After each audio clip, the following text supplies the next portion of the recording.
esse capítulo de número 4. Capítulo 4, verso de número 43, e nós vamos até o verso de número 54. Evangelho de Jesus Cristo, que escreveu o apóstolo João, capítulo de número 4, verso de número 43 ao verso de número 54.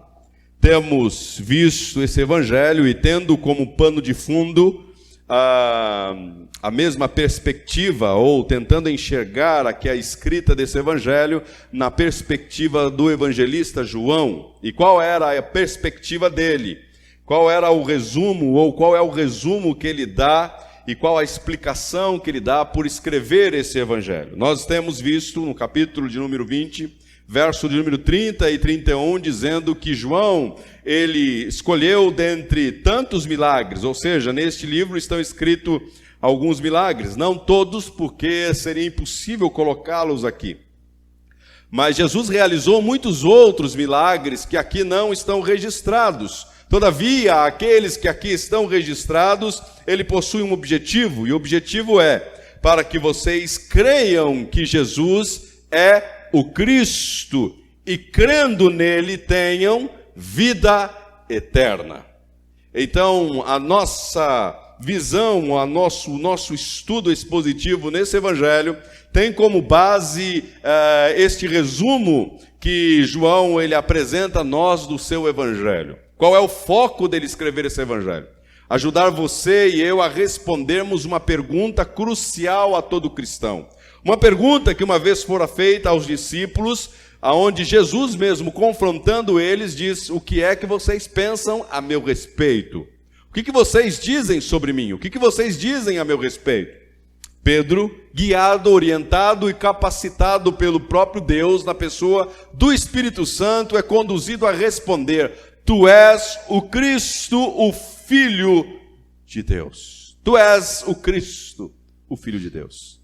João escreve esse evangelho para que você possa também responder, capacitado, guiado, orientado pelo próprio Deus, na pessoa do Espírito, a responder quem Jesus Cristo é para você.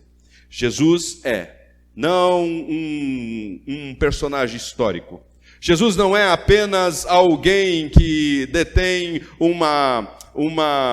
um ensinamento de uma moral elevada. Jesus não é um mestre como os mestres que nós vemos por aí. Não, Jesus, ele não é um psicólogo como alguns querem dar a ele este título, psicólogos, ou Jesus, o psicólogo dos psicólogos. Não, ele não é apenas um médico dos médicos. Não, ele não é isso. Ele é o Cristo, o Filho de Deus. Que você esteja convencido dessa verdade. E tendo esta verdade no seu coração, você viva. Viva com este Deus, com este Cristo, o Verbo que se fez carne. Capítulo 4, verso de número 43 ao verso de número 54, diz assim a palavra de Deus ao seu e ao meu coração. Depois daqueles 2 dias, ele partiu para a Galileia. O próprio Jesus tinha afirmado que nenhum profeta tem honra em sua própria terra. Quando chegou a Galileia, os galileus deram-lhes boas-vindas. Eles tinham visto tudo o que Jesus fizera em Jerusalém, por ocasião da festa da Páscoa, pois também haviam estado lá. Mas uma vez ele visitou Caná da Galileia, onde tinha transformado água em vinho, e havia ali um oficial do rei, cujo filho estava doente em Cafarnaum. Quando ele ouviu falar que Jesus tinha chegado a Galileia, vindo da Judéia, procurou-o e suplicou-lhe que fosse curar seu filho, que estava à beira da morte. Disse-lhe Jesus: se vocês não virem sinais e maravilhas, nunca crerão. O oficial do rei disse: Senhor, vem antes que meu filho morra. Jesus respondeu: pode ir, o seu filho continuará vivo. O homem confiou na palavra de Jesus e partiu. Estando ele ainda a caminho, seus servos vieram ao seu encontro com notícias de que o menino estava vivo. Quando perguntou a que horas o seu filho tinha melhorado, eles lhe disseram: a febre o deixou ontem à 1h da tarde. Então o pai considerou que aquela hora fora exatamente a hora em que Jesus dissera: o seu filho continuará vivo. Assim creram ele e todos os de sua casa. Esse foi o segundo sinal miraculoso que Jesus realizou depois que veio da Judeia para a Galileia. Vamos orar. Curve a tua fronte. Oremos. Pai, gratos somos pelo privilégio que temos de estar diante da tua verdade, da tua palavra. Fale aos nossos corações, ensina-nos, guia-nos, oriente-nos por meio desta tua verdade. Pedimos, ó Deus, que o Senhor venha aplicar estas verdades em nossas vidas, mediante a ação do teu Espírito agindo em nós. Sem a ajuda dele, sem a ajuda do teu Espírito, sem o seu Espírito aplicando em nós essas verdades, somos incapazes de colocar elas em prática nos nossos dias. Pedimos que o Senhor nos auxilie, que o Senhor nos ajude. Traz luz à nossa mente, Espírito Santo, para a compreensão, não da parcialidade dessas verdades, mas da totalidade dela. Oramos, pois diante destas verdades estamos. Pedimos, sonda os nossos corações. Veja em nós o que precisa ser mudado, e assim que o Senhor faça, para que o teu Filho, Pai, seja visto em nós, e o teu nome, Pai, seja glorificado em nós e através de nós. Assim oramos no nome precioso de Cristo Jesus, nos méritos dele e no poder do teu Espírito oramos, agradecidos. Amém. Semana passada nós concluímos aqui Jesus, ou a passagem de Jesus pela aldeia de Samaria, pela cidade de Samaria, pela cidade de Sicar. Concluímos e vimos algumas verdades que Jesus nos ensinou ali naquele encontro que ele teve com a samaritana, e logo depois também o encontro com os samaritanos, as pessoas da cidade de Sicar que vieram até Jesus para ouvi-lo e para verificar se realmente aquilo que a mulher havia testemunhado era de fato verdade. E então eles dão um testemunho dizendo que, de fato, aquilo que a mulher quando voltou para a cidade, falando a respeito de Jesus: olha, vem e vejam, encontrei um homem que me disse tudo quanto eu tenho feito. Será que ele não é o Cristo? A mulher falou isso, e aqueles homens viram naquela mulher, naquela samaritana, uma mudança, uma transformação, chamando a atenção deles a ponto de eles se interessarem em ir para ver se de fato era verdade aquilo que ela estava falando. E quando eles chegam diante de Jesus, eles ouvem Jesus um pouco e pedem para que Jesus permaneça com eles ali, e o texto diz que ficou ali Jesus mais 2 dias. São impactados com a verdade, são impactados com a presença de Jesus, a ponto de uma cidade se dobrar aos pés de Jesus. Não apenas a samaritana, mas agora a maioria ali, não todos talvez, mas uma grande quantidade, um grande número de pessoas, de samaritanos, agora creem que de fato Jesus é o Salvador do mundo, pois é exatamente isso que eles dizem. Verso de número 42, e disseram à mulher: agora cremos, não somente por causa do que você disse, pois nós mesmos o ouvimos e sabemos que este é realmente o Salvador do mundo. Então, agora não apenas a mulher sabe que ele é o Cristo, mas alguns outros samaritanos também concluem exatamente isso: ele é o Cristo. O nosso foco, a nossa intenção de estudar esse evangelho é tendo como pano de fundo exatamente o que João tinha em mente: mostrar que Jesus é o Cristo.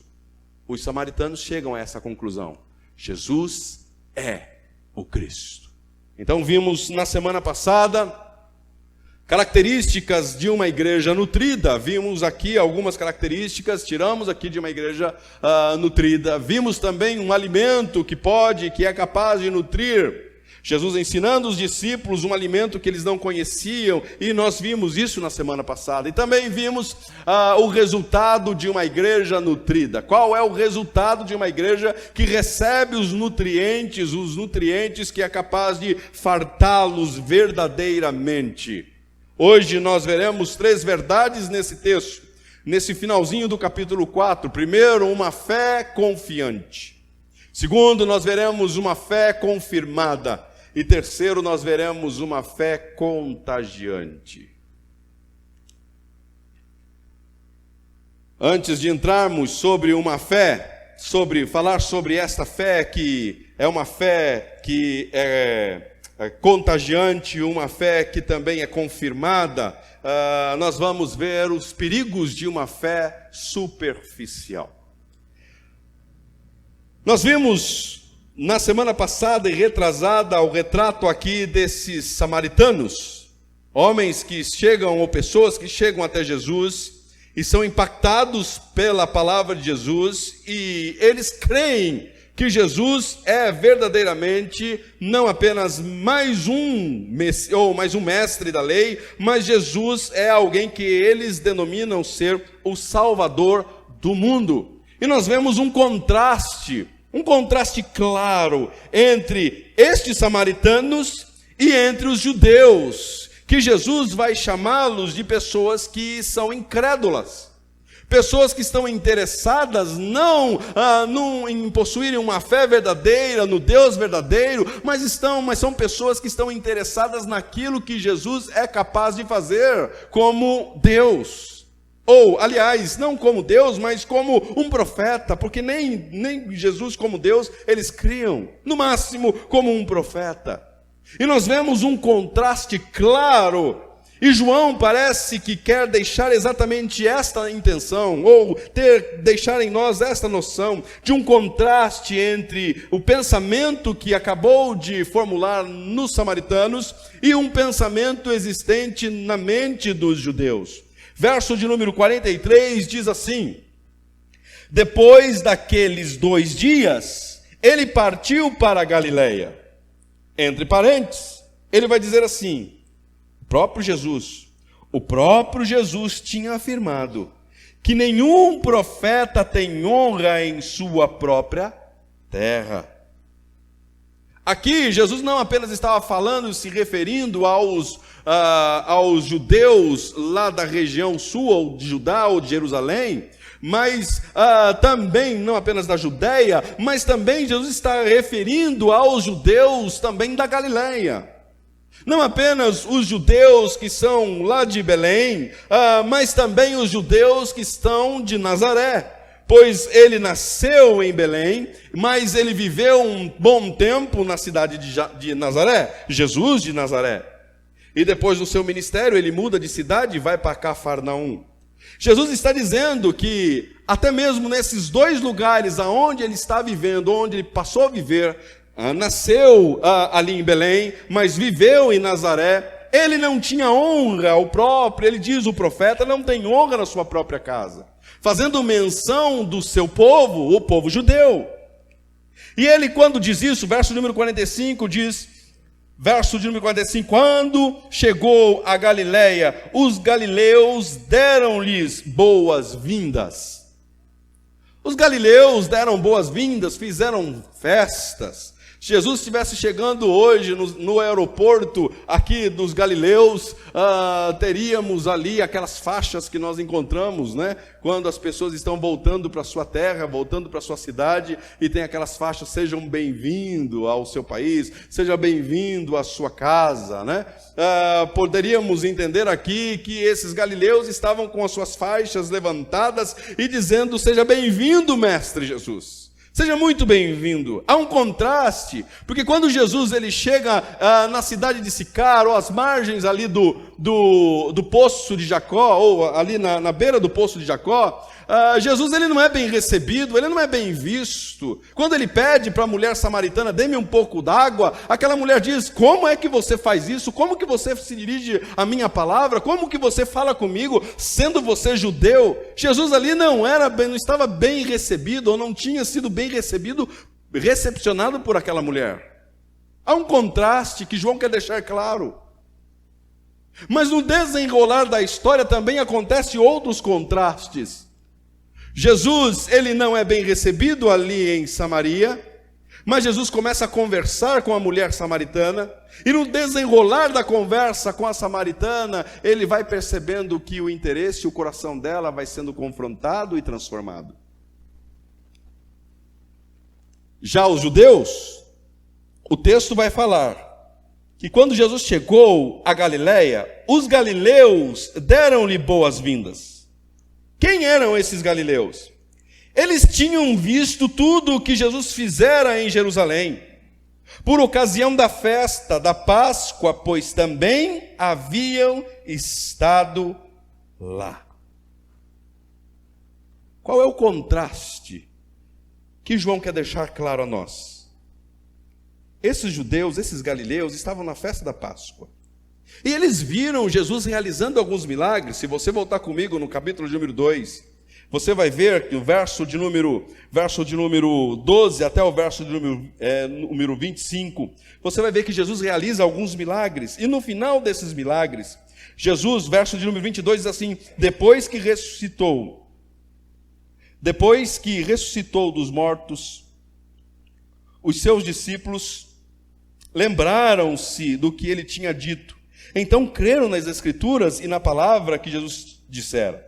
Verso 23. Enquanto estava em Jerusalém, na festa da Páscoa, muitos viram os sinais miraculosos que ele estava realizando e creram em seu nome. Eles creram no nome de Jesus.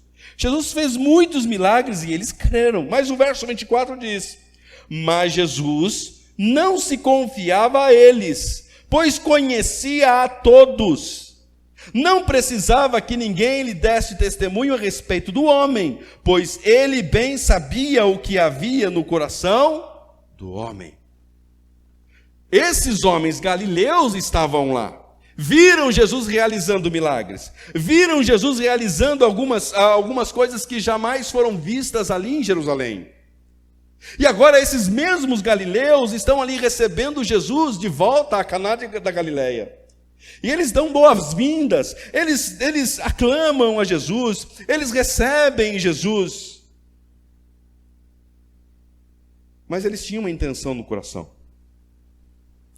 Eles tinham visto tudo o que Jesus fizera em Jerusalém, por ocasião da festa da Páscoa, pois também havia estado lá.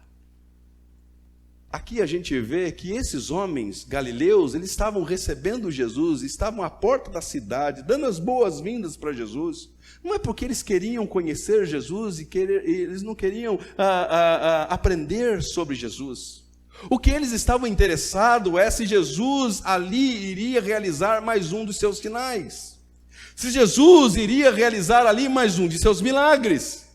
Então, nós estamos vendo aqui claramente que estes homens, que no capítulo 2 diz que creram em Jesus, existia neles uma fé, mas uma fé superficial.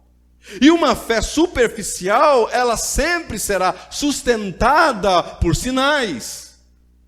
O que sustenta uma fé superficial é aquilo que pode ser apresentado aos seus olhos, aquilo que os seus olhos são capazes de ver e contemplar. Eles estavam querendo que Jesus, dando boas-vindas a Jesus, para que Jesus fizesse mais um tipo de sinal.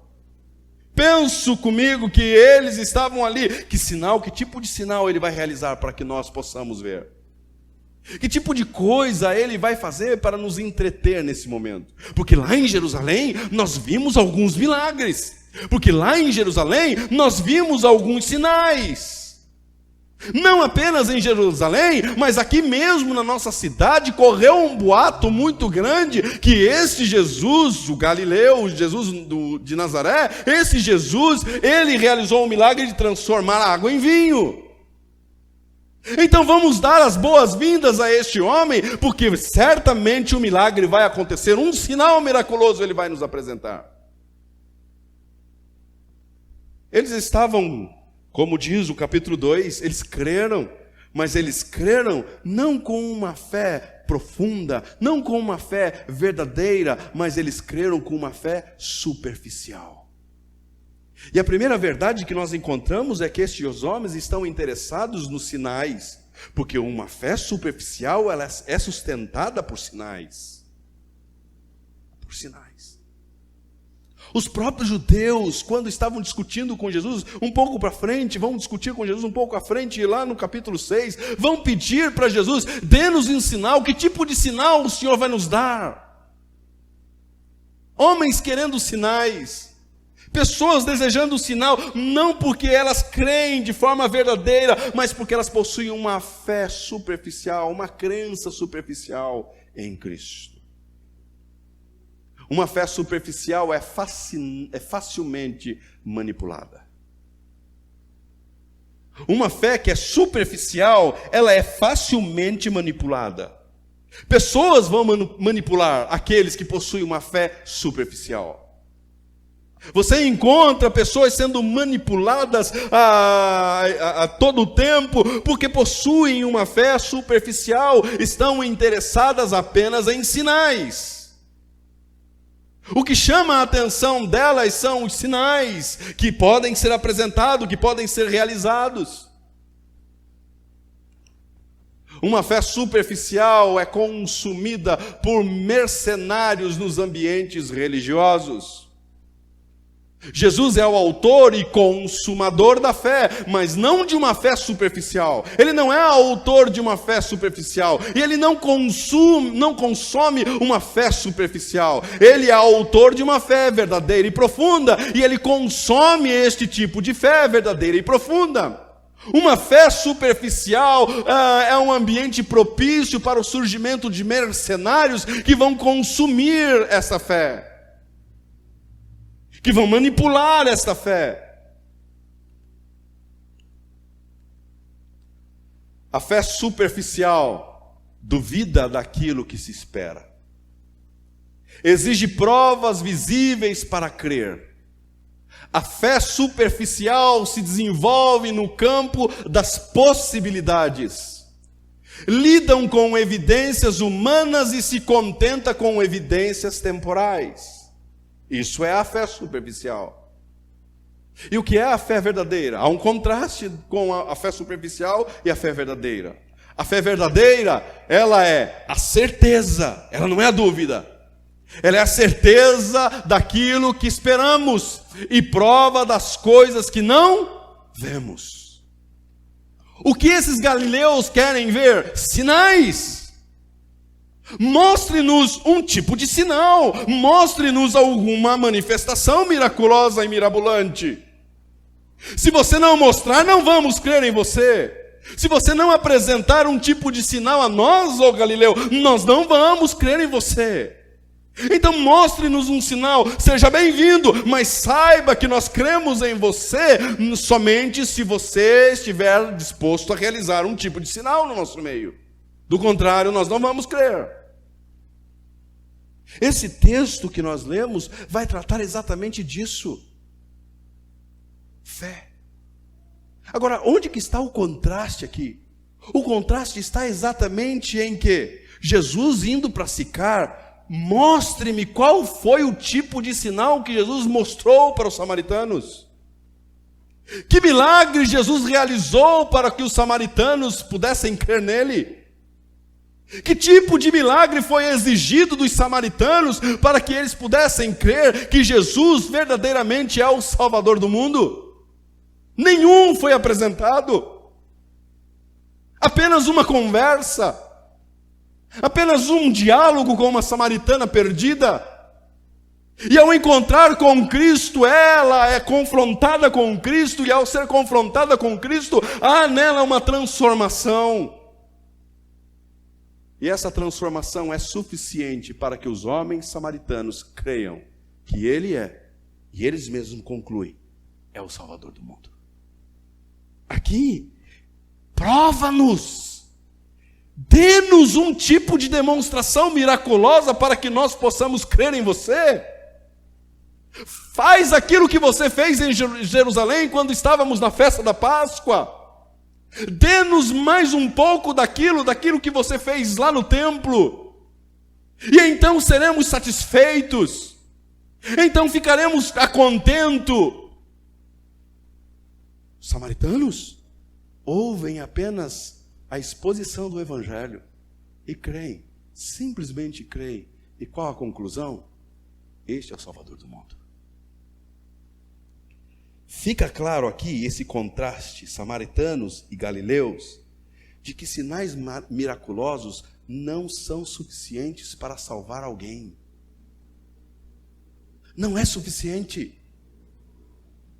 A fé superficial se alimenta disso.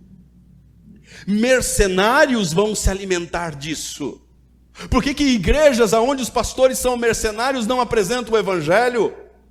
Porque o Evangelho sendo apresentado vai acabar com as propostas deles. Porque o Evangelho vai produzir uma fé verdadeira. Isso não é interessante para aqueles que são mercenários. Uma fé verdadeira não é interessante, porque uma fé verdadeira não torna os seus membros dependentes deles. Mas uma fé superficial torna. Uma fé superficial torna pessoas dependentes de sinais e milagres. Todos os dias precisa existir isso. Mas Jesus não estava disposto a demonstrar milagre ali. Jesus não estava disposto a demonstrar mais um milagre ali.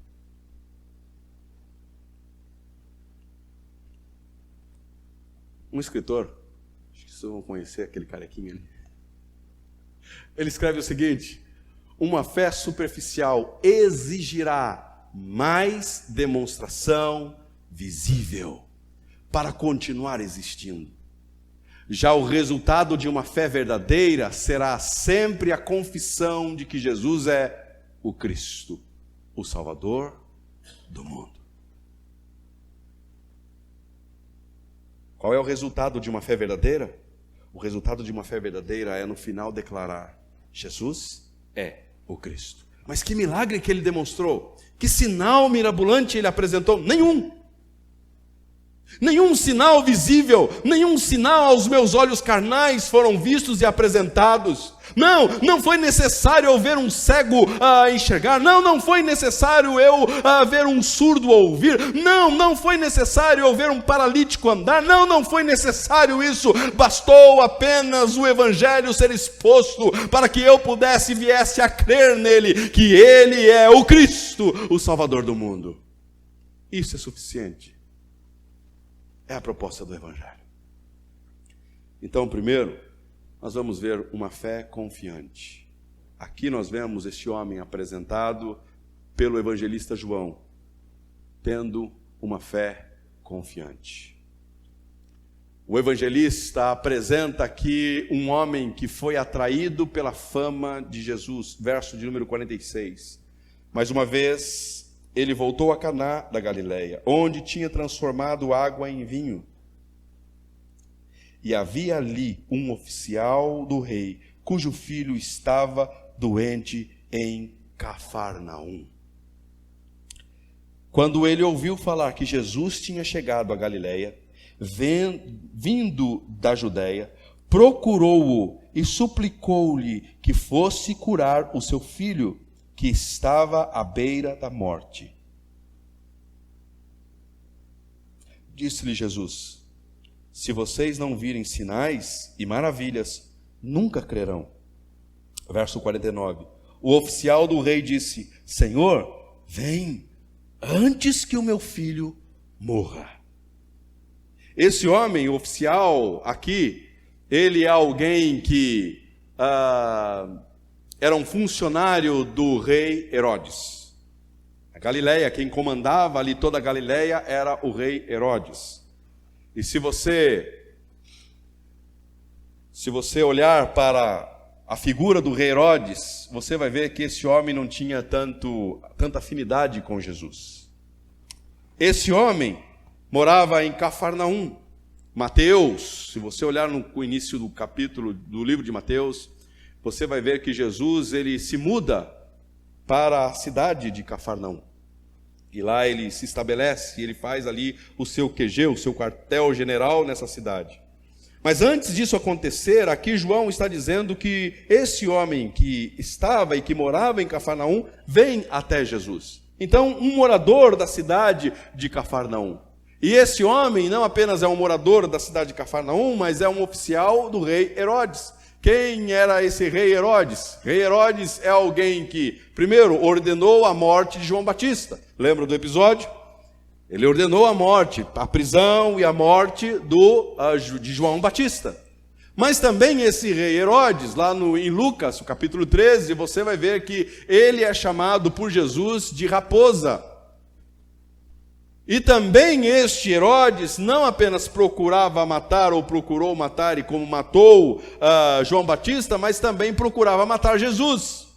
E nesse capítulo de Lucas, alguns fariseus vêm e dizem, olha, é melhor você sair daqui da região, porque Herodes vai matar você. E Jesus dá uma resposta àqueles fariseus, vai e diga àquela raposa, que ainda não terminou o meu período aqui na Galileia. Diga àquela raposa. Então, não existia uma afinidade entre Jesus e este rei Herodes. E esse oficial, ele era um funcionário, uma pessoa de confiança do rei Herodes.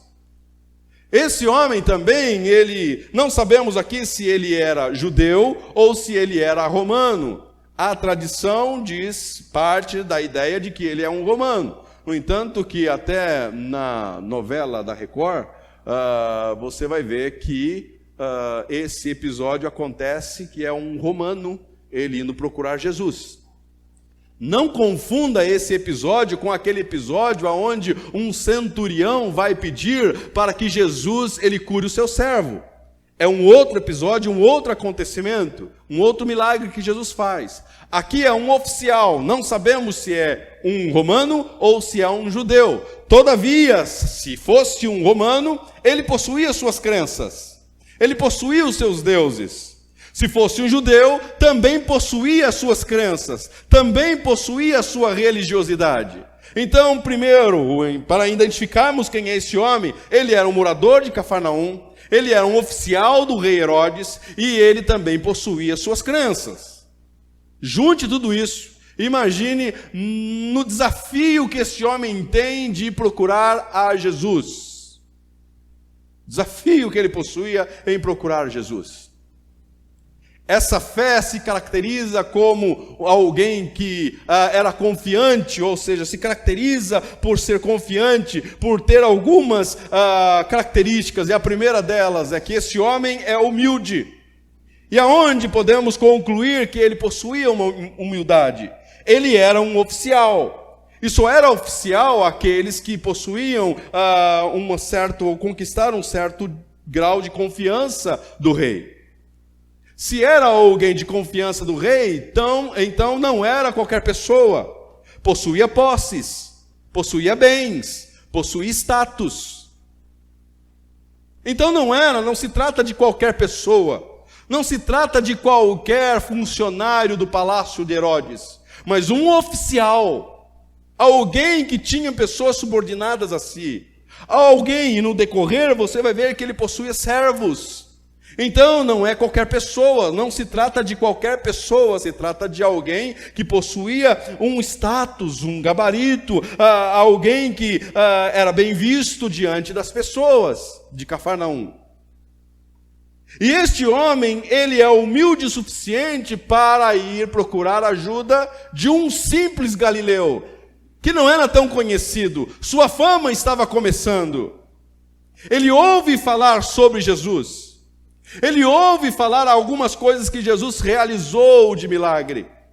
E ele vai procurar ajuda, humilde o bastante para procurar ajuda em Cristo. Mas uma outra característica que nos é apresentada nesta nesta conduta deste homem, é que ele é corajoso. Por que ele é corajoso? Se Jesus não se dava bem, ou se Herodes não tinha uma relação muito boa com Jesus, Imagine como seria dali por diante o seu servir a Herodes, o seu trabalhar para Herodes.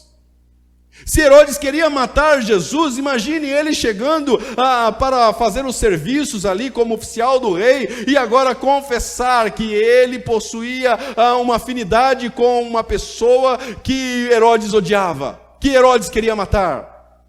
Imagine as pessoas dizendo como que seu filho foi curado. E ele declarar: o meu filho foi curado por uma ação do próprio Cristo, do próprio Jesus. Imagine quão desafiador seria a sua vida dali então. Um homem corajoso. Mas não apenas isso, ele também era uma pessoa persistente. Uma fé que é persistente. Ele pede para Jesus: vamos para Cafarnaum, meu filho está doente e precisa de uma intervenção. Jesus vem e diz: olha, mas vocês precisam de sinal, vocês precisam de milagre para crer. Quando Jesus termina de falar, ele de novo fala: olha, Jesus, eu sei que o Senhor está falando aí com os judeus, o Senhor está falando aí com todos, perfeito, mas o meu filho está doente, eu vim aqui buscar o Senhor, e eu não vou sair daqui enquanto o Senhor não fizer algo por mim. Uma fé persistente.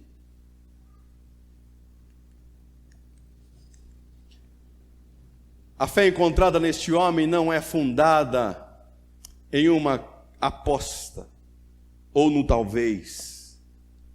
Essa fé pode até ter seu início em uma curiosidade a saber quem é Jesus, em saber quem é Jesus. Porém, em um momento de sofrimento, ela se desenvolve e cresce. Em um momento ela se desenvolve e cresce. Quais são as implicações desta fé persistente? Primeiro, uma fé que alimenta uma religiosidade arrogante. Trata-se de uma fé falsa. Imagine esse homem chegando para Jesus dizendo: olha, falaram algumas coisas a teu respeito, e eu creio nisso, que você é capaz de fazer esses milagres, mas é o seguinte: eu tenho a minha crença, eu tenho a minha fé, e eu vim buscar aqui o que você pode fazer, mas eu não penso em mudar de religião, eu não. Aquele homem ia demonstrar que aquilo que surgiu no coração dele era exatamente igual ao que surgiu no coração daqueles que viram os sinais lá em Jerusalém.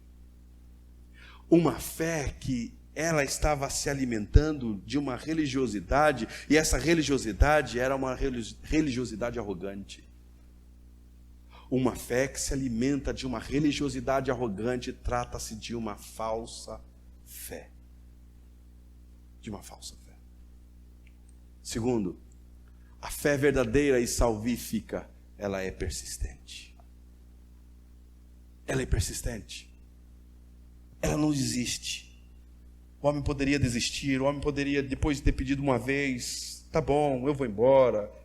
Não, é persistente. Ele novamente diz: Jesus, o meu filho está doente. Verso 49, Senhor, vem antes que o meu filho morra. Antes que o meu filho ele morra, venha. E terceiro, a fé verdadeira assume os riscos de prosseguir crendo em Jesus. Ela assume os riscos de prosseguir crendo em Jesus. E nós vamos ver lá na frente o resultado dessa fé. E o resultado dessa fé, ele avaliou aqui, que se ele crer em Cristo, e se Cristo realmente for a pessoa capaz de fazer aquilo que ele estava buscando, então ele precisamente iria, dali por diante, crer que ele era o Messias, o verdadeiro. Esta fé, ela assumiu os riscos. Mas você vai continuar trabalhando para Herodes? Você é oficial de Herodes? Sim. Mas se ele é o Cristo, eu vou crer nele. Se ele é verdadeiramente o Messias, eu vou passar a minha vida a devotar este Cristo, esse Deus. Ele assumiu os riscos. Segunda característica de uma fé confirmada.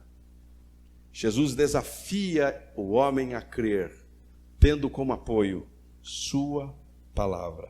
Verso de número 50. Jesus respondeu: pode ir, o seu filho continuará vivo. O homem confiou na palavra de Jesus e partiu.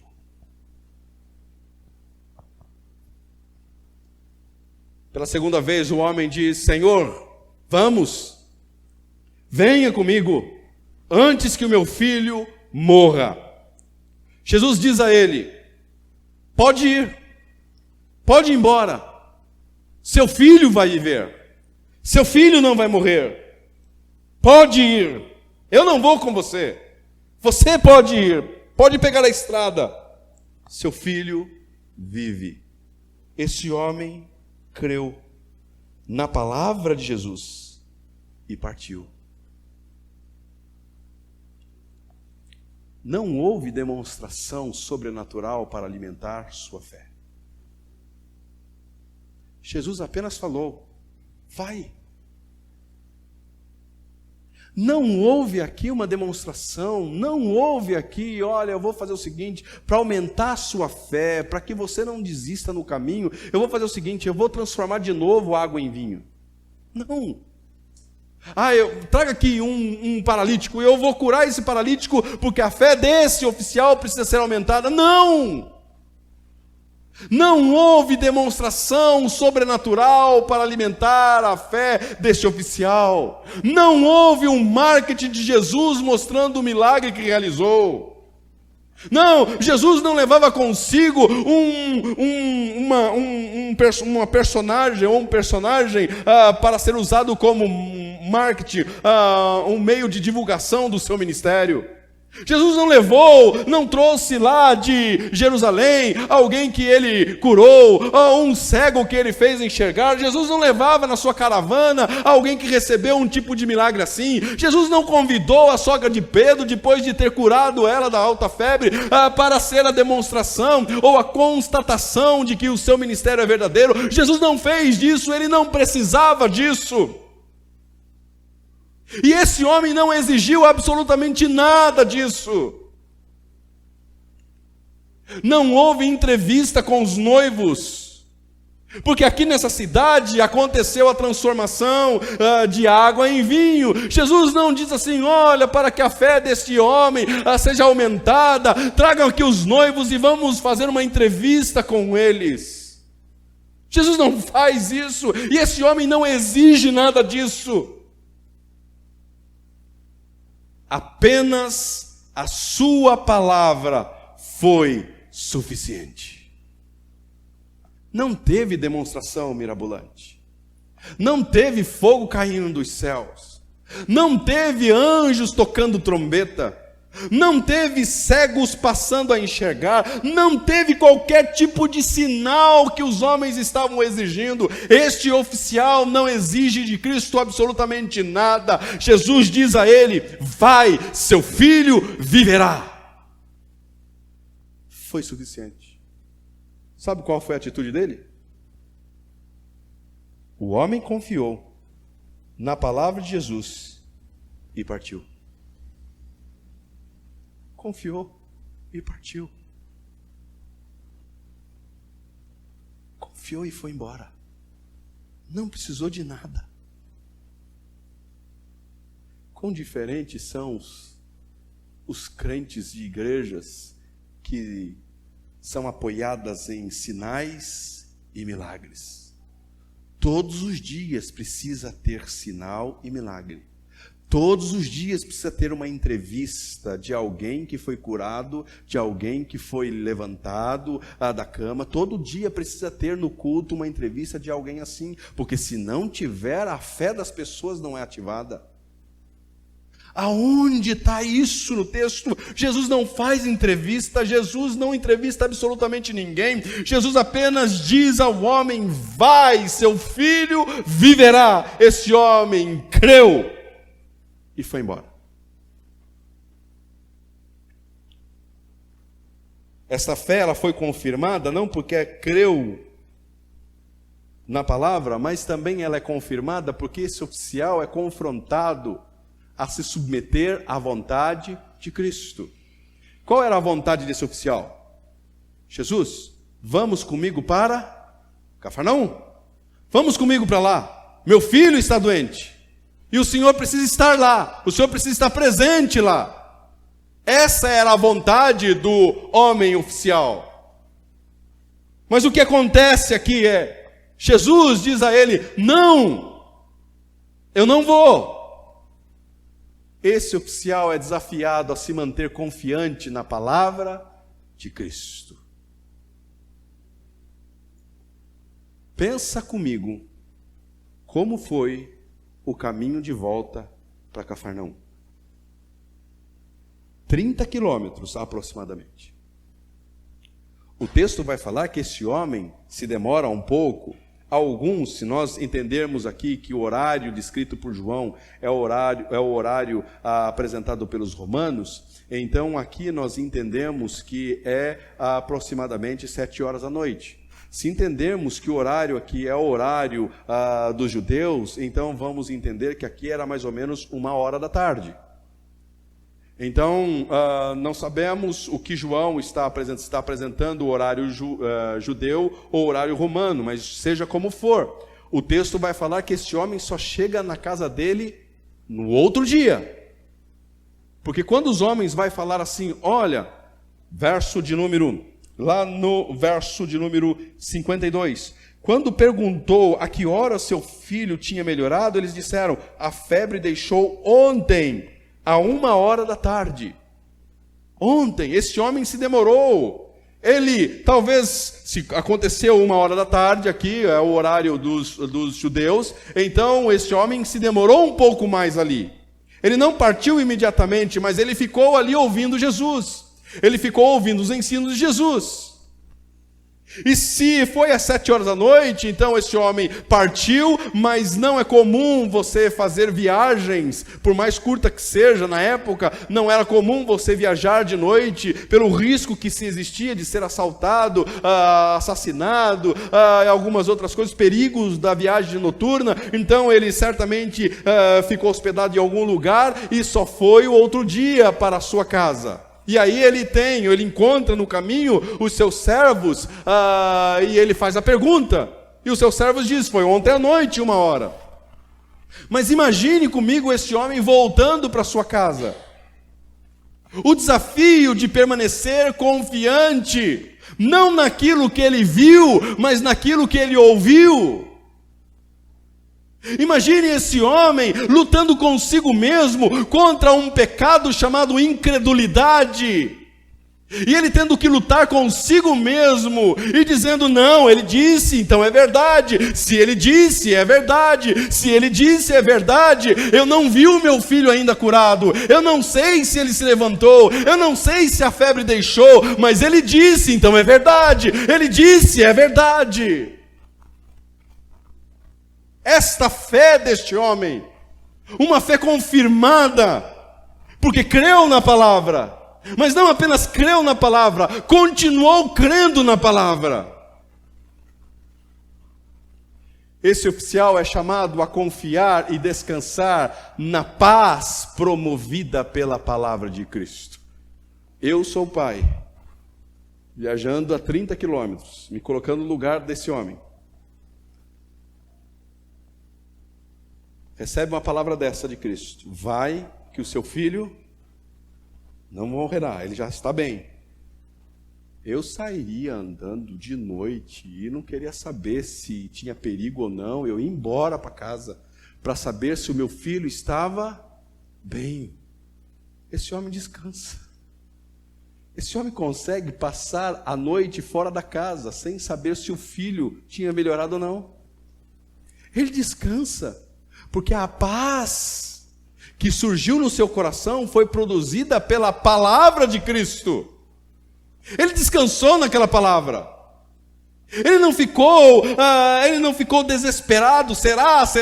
Ele confiou e permaneceu confiando. Quando aconteceu? Ontem à noite. Sabia. Eu sabia. Quando ocorreu? Foi ontem à noite, por volta da 1h da tarde. Foi exatamente quando eu olhei para o relógio, era 1h da tarde. Implicações para você e para mim? Primeiro, toda fé verdadeira é confirmada. Toda fé verdadeira e confirmada não necessita de demonstração mirabolante. Se a sua fé necessita de ver milagre todo dia, então você está desenvolvendo ou alimentando uma fé superficial. Porque a fé verdadeira e a fé verdadeira confirmada, ela não necessita disso. Ela não precisa disso. Ela não precisa de demonstração. Ela não exige demonstrações mirabolantes. A Escritura é suficiente. Apenas a exposição das Escrituras é suficiente. Porque a fé verdadeiramente bíblica, a fé profunda, a fé confirmada, a fé atestada, a fé produzida pelo próprio Cristo, ela não é produzida por ver sinais. Ela não é produzida por estar em contato visivelmente, tendo visivelmente a demonstração de sinais miraculosos. As Escrituras vai dizer que a fé vem pelo ouvir e ouvir a palavra de Deus. Aqui é o próprio Deus falando para o oficial: vai, seu filho viverá. Esta palavra foi suficiente para fazer o quê? Surgir no coração dele fé e fortalecer fé no seu coração. Qual é a implicação disso a você e a mim? É que mesmo as maiores demonstrações que poderiam acontecer e ocorrer na sua vida não serão suficientes para fortalecer a sua fé. A única coisa que poderá fortalecer a sua fé é as Escrituras, é a palavra de Deus.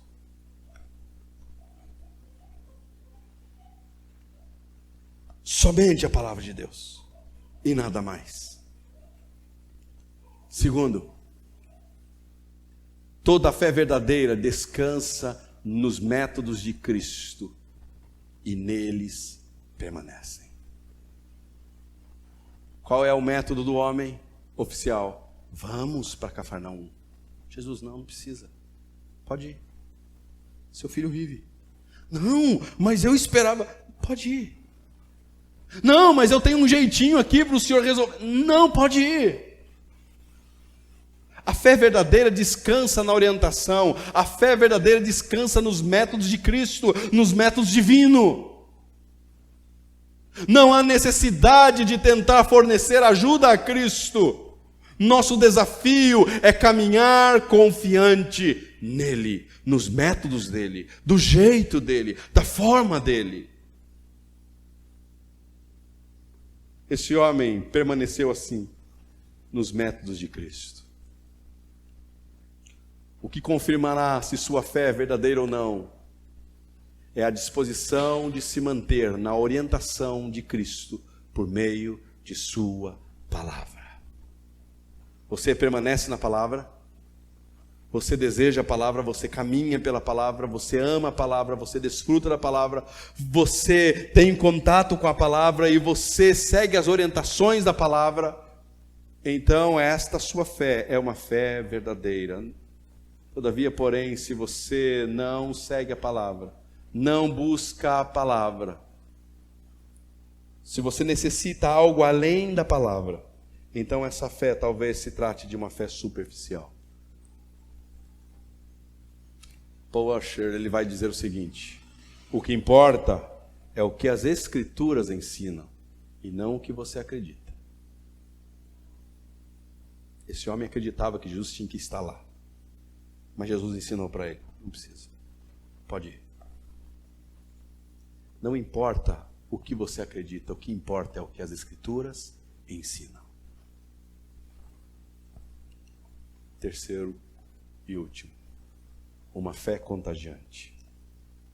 Esse oficial experimentou uma progressão em sua caminhada cristã. Veja, o mesmo método.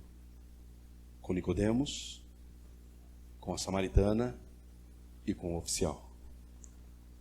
O mesmo método com Nicodemos, com a samaritana, com os samaritanos e com o oficial. Progressividade.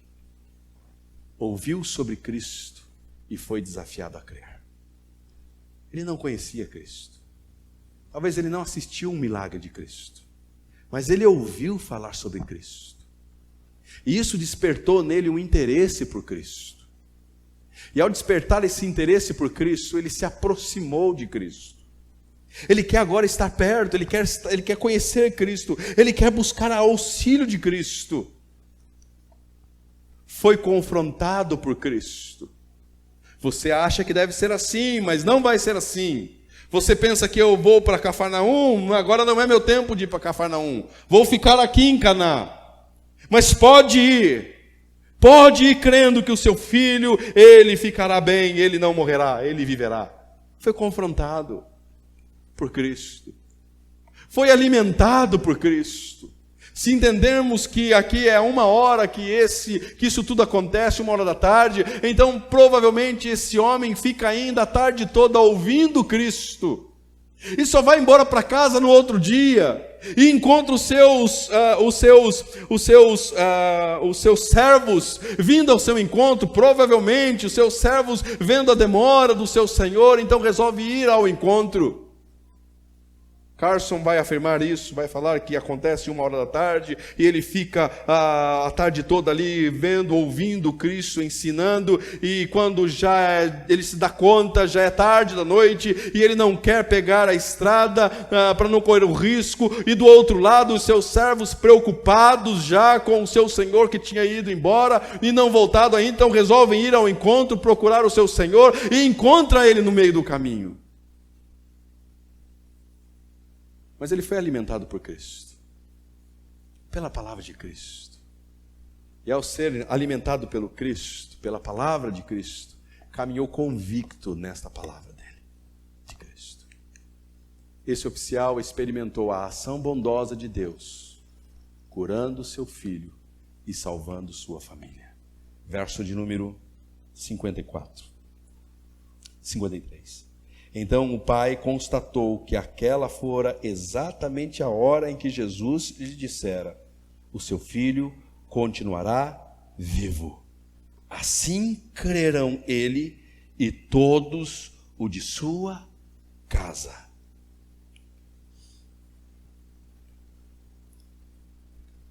Implicações?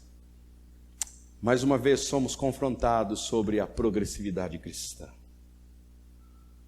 Ouviu falar de Jesus, buscou Jesus, creu em Jesus, se alimentou de Jesus, confiou ainda mais em Jesus e influenciou aqueles que estavam à sua volta a Jesus.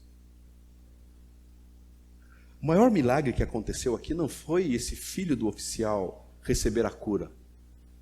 O maior milagre aqui ocorrido foi eles experimentarem a ação bondosa de Deus, trazendo salvação àquela casa.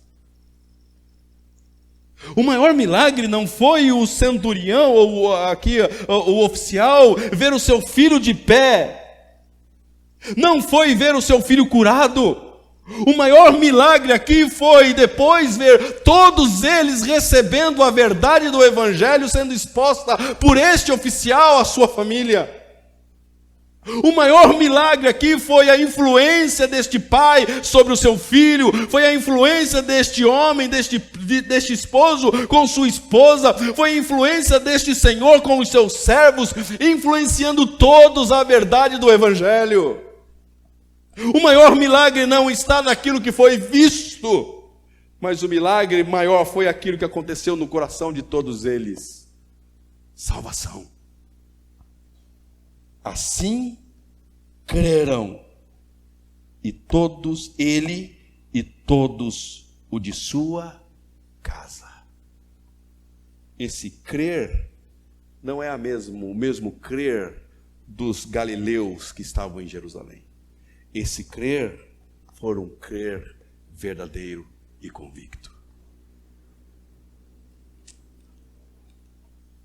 Conclusão. Assim foi com Nicodemos, assim foi com a samaritana, assim foi com os samaritanos, assim foi com o oficial deste texto. Houve uma progressividade. Assim deve ser com você e deve ser comigo. A pergunta é: sua caminhada cristã está em progressão? Você tem progredido na sua caminhada cristã? Pode ser que você veio ao Evangelho porque você viu um testemunho, ouviu um testemunho. Pode ser que você veio ao Evangelho porque você viu Cristo realizando uma cura. Pode ser que você veio ao Evangelho porque você viu e constatou alguma coisa sobrenatural acontecendo. Pode ser que isso tenha acontecido e chamado a sua atenção. Aconteceu com esse oficial, ele ouviu falar de Jesus. Ele buscou socorro ao seu filho, para o seu filho em Jesus. Mas no caminho de volta, a palavra, o evangelho penetrou ali e foi transformando o coração. Houve uma progressividade, não apenas agora crer no Cristo milagreiro, mas crer também no Cristo Salvador do mundo, que é capaz de salvar a sua casa. Sua fé tem levado você a ser um missionário no campo mais desafiador? Sua casa? Qual é o campo missionário mais desafiador que temos? É a nossa casa. É a sua esposa, é o seu esposo, é o seu filho, sua filha, sua mãe, seu pai. Esse é o campo mais desafiador. Esse homem foi para dentro da casa, pregou o evangelho e todos creram. Creu ele e todos o de sua casa. Concluo dizendo: primeiro, sua fé necessita de demonstração para continuar crendo. Sua fé necessita de demonstrações sobrenaturais para você continuar firme. Você precisa ver para crer? Ou você não necessita de absolutamente nada além das Escrituras? Sua fé aumenta quando você ouve testemunho ou quando você ouve a exposição das Sagradas Escrituras? Se a sua fé aumenta quando você ouve testemunho, então a sua fé talvez seja uma fé superficial e vai necessitar sempre de demonstrações, testemunhos e mais testemunhos. Agora, se a sua fé ela está firmada nas Escrituras, então somente as Escrituras é suficiente para alimentá-la. Segundo, a fé que você possui te conduz a descansar nas orientações e vontades de Deus? Você tem procurado dar uma ajudinha para Deus ou você tem descansado na orientação dele por meio das Escrituras? Quais têm sido as suas, qual tem sido a sua atitude diante daquilo que você ouve e aprende das Escrituras? Você tenta dar uma ajudinha, você tenta fazer do seu jeito, ou você tem descansado e confiado na orientação das Escrituras? Esse homem creu. Pode ir. Eu não preciso ir com você. Pode ir. Ele creu. Terceiro, sua caminhada cristã é marcada por uma vida no Evangelho empolgante e contagiante? Esse homem, eu imagino, quando ele chegou na casa, eu não sei se você já parou para pensar, esse homem chegando na casa.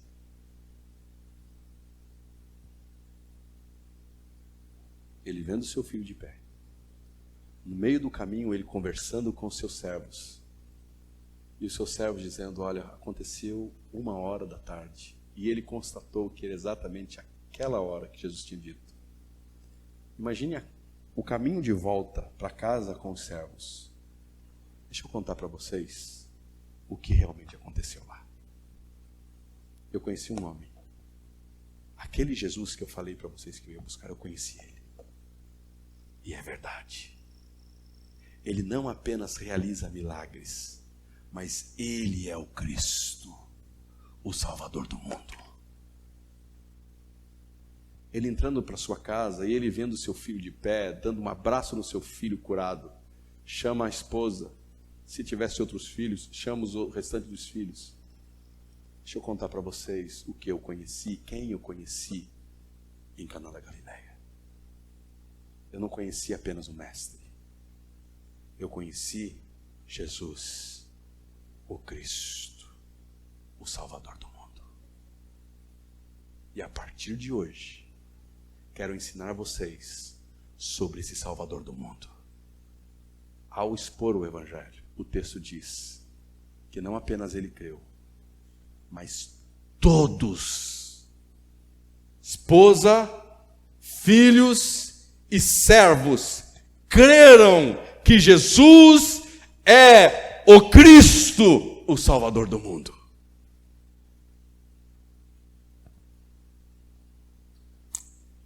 Que o seu coração se apegue a essa verdade. Que o seu coração se apegue a esse Evangelho. Que você não necessite nada além do que o Evangelho para chegar à conclusão de que Cristo Jesus é o Cristo, o Filho de Deus, o Salvador do mundo. E que a sua vida seja empolgante vivendo com este Deus. Amém?